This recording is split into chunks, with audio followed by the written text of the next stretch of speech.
Bonjour. Dans cette capsule, voyons le profil de résilience faucon. Le faucon est un animal qui peut être particulièrement agressif lorsqu'il se sent en danger. C'est un animal de survie qui va protéger son territoire, qui se contente de peu et qui est aussi extrêmement solitaire. Pourquoi avoir choisi un tel animal pour les profils de résilience? Considérons les 3 piliers de résilience importants pour une belle résilience intérieure. La relation à soi, la relation à l'autre et la relation à ses compétences. Dans le cas du faucon, 2 piliers sur les 3 sont affectés.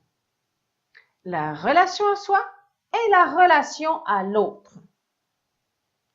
Dans une telle situation, une personne qui aurait vécu des événements difficiles aurait été affectée dans sa relation à l'autre et dans sa relation à elle-même. Affectée de telle sorte qu'elle n'est plus en mesure de se faire confiance en tant que personne, ni même de faire confiance à l'autre.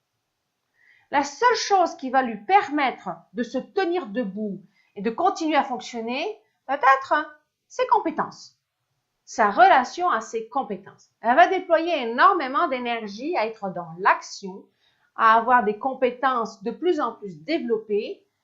Ça va être une véritable machine qui fonctionne, mais qui va se couper de tout l'aspect émotionnel dans la relation à soi et dans la relation à l'autre parce que c'est trop douloureux.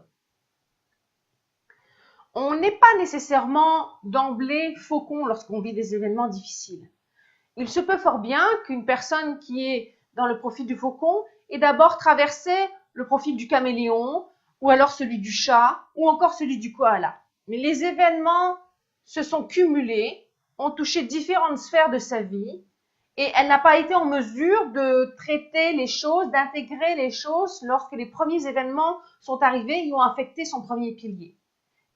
De plus, comme elle a déployé beaucoup d'énergie pour compenser sur les autres piliers, à un moment donné, elle les a fragilisés par surcharge. Donc, quand un nouvel événement arrive, il risque d'affecter les autres piliers qui sont encore debout, mais à qui on en demande déjà beaucoup.